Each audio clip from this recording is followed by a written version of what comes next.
All right, good morning everybody. Huge day today. So today I'm going to be doing the vtec spool gasket on my Civic Si right here. It's k24 engine and it's leaking right now. So we're doing that and we are ready for an oil change, guys. I picked up 6 quarts of the AMS oil, $85 in the bag. I'm kind of butthurt about it, but it's basically the only oil I've really been running in this thing since I got it going. So, all right, so today I'm going to show you guys how to fix a vtec spool valve gasket on a JDM k24A 8th gen. This should be the same for basically every K series, guys, because the vtec spool's basically in the same location behind the engine up on the top there. So we're gonna get these loose, the lug nuts loose, before we jack the car up.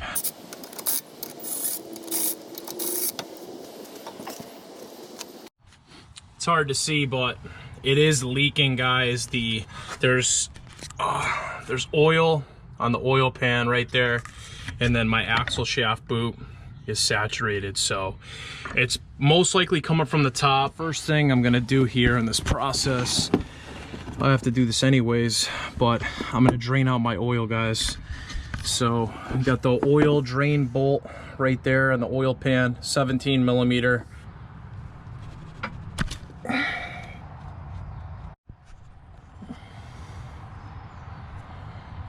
Then when it's done draining, guys, I'm gonna just put this thing right back on and torque it, so it's one less thing I have to worry about. And I know it sounds stupid, but you could end up freaking adding the oil in afterwards without the bolt being in, and we do not want that. So we're just gonna play it smart and get this step out of the way, guys. Also, look at this, guys. Look at my motor mount.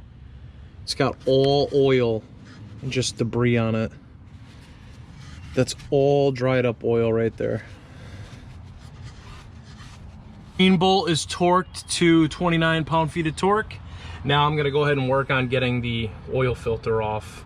So how I usually do this, I put a paper towel over the boot, and then I'm gonna just take a plastic bag and put it basically over the top of that, so we can make our own like little drain off. This is like the most inconvenient oil filter location I've ever seen, guys. So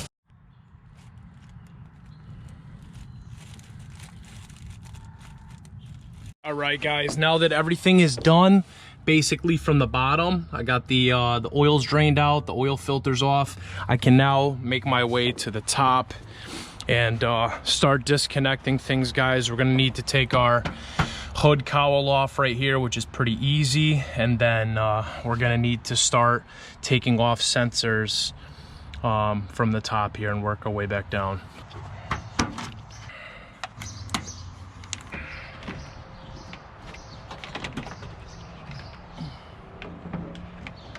Now we just have this rain guard, guys. It's literally 12 millimeters in the back, and then you have 10 millimeters on the front corners, and then there's some that sit in the back and stuff.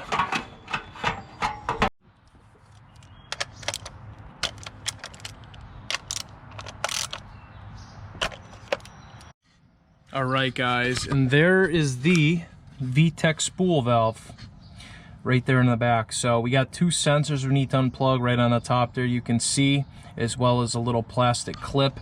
But before we get to that, guys, I do this VTC oil switch right here. I gotta unplug that sensor, so that shouldn't be too hard to do here.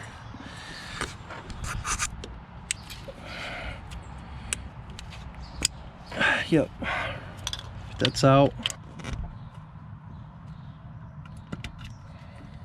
It's tight back here, but you could see I have the 2 sensors unplugged from the top. I just need to undo this little plastic clip right here. I'm gonna unplug the crank sensor. So next I need to unplug this right here, guys. This thing in front of me is the oil pressure switch. So that's the connector. Last time I tried doing this, I had my oil filter on. It was nearly impossible to get that freaking thing off. So all you need to do is fold back the rubber boot, and there's a sensor clip on there. Then you slide it right off. I folded the rubber back, and the sensor's literally right under there, guys. So I'm gonna just try to get it off by feel. Biggest socket I have is a 22 millimeter. So I just hit up my cousin and he's gonna drop off. I believe it's a 24 millimeter deep, so I'll just be able to slide it right over. For the spool valve, there's 3 10 millimeter bolts. I'm gonna try to get those from the top because I'm having a hard time on the bottom here. So it's one of the bolts right here. Pretty easy to do this, guys. You just gotta go by feel.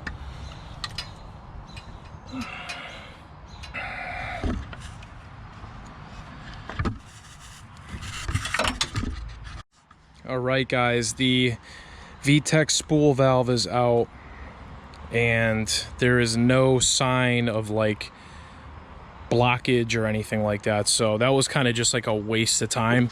All right, guys, now I'm just gonna take a rag and I'm gonna clean the mating surface back there. That's the mating surface right there, guys. And next we gotta get that oil pressure switch off. vtec spool valve. This is for the k20 Z3 for the gasket. I always recommend, I got new bolts. This is the code for the new bolts right there. And then obviously got my Honda bond. Your cousin just came and literally saved my ass. If you're wondering what size the pressure switch is, it's a 24 millimeter. Like I said, I had a 22, but this thing fits perfectly flush over. So we're gonna go ahead and get this bad boy off. Picked the perfect day to do this as well. 90 degrees. This is how I'm doing it, guys. Get it from the back side. It's easier. And make sure you have that special deep socket. Sorry for the sun glare. All right, so here it is, guys. This is what the k24 oil pressure switch. You could see it looks like I don't really have a lot of Honda bond on the thread, so I'm just gonna clean this baby up, rethread it, and just slap it back in there and let it sit. All right, so we cleaned up the vtec spool. You guys could see that, looking all shiny. Gotta put the gasket on, and then I cleaned up the pressure switch to my best of knowledge.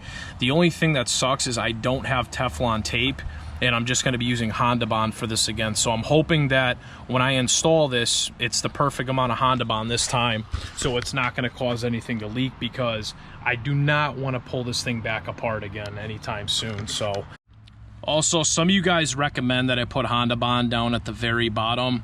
I don't know how I feel about that, honestly, now that I'm looking at how much clearance is in between the bottom and the gasket. I think I'm just gonna use the gasket and call it a day, because originally I don't even think the solenoid, the vtec spool valve wasn't even the issue, guys. It was the oil switch. She's all in, brand new gasket. All right, so what I'm gonna do is put the vtec spool valve on first, guys, get that thing out of the way, and then I'll go ahead and figure out the switch afterwards. It's a little trick, guys. You could put your camera on your phone and wedge it in somehow so you can see where the hole lines up. All right, guys, I got it lined in, and let me tell you, it was kind of a pain in the ass to get it lined up correctly. But once you get once you get one bolt in, don't go all the way tight. Put the second one in, and then it gets a little bit easier, guys. Make sure you guys are liking this video. I'm working my butt off right now, guys. vtec spool valve is back on, you guys can see right there, and I'm gonna be honest with you, it was a complete nightmare to torque, guys. I just went hand tight,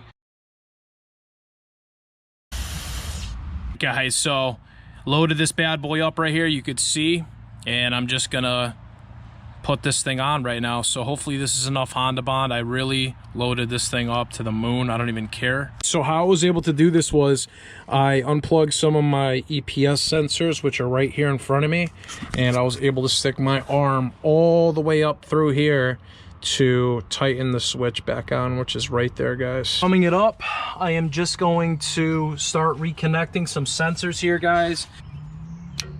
Start your way from the bottom up, guys. All right, so I hope you guys enjoyed this video. If you did, be sure to support the channel, leave a like down below, drop all your comments down below, and subscribe to see some more Honda and car content soon, guys. So hopefully this fixes my oil leak. I replaced the gasket on the vtec spool. I rethreaded the oil pressure switch with Honda Bond, and it's got some fresh oil in it, guys. So hope you enjoyed. I'll see you in the next video. Peace out. And remember, never stop wrenching.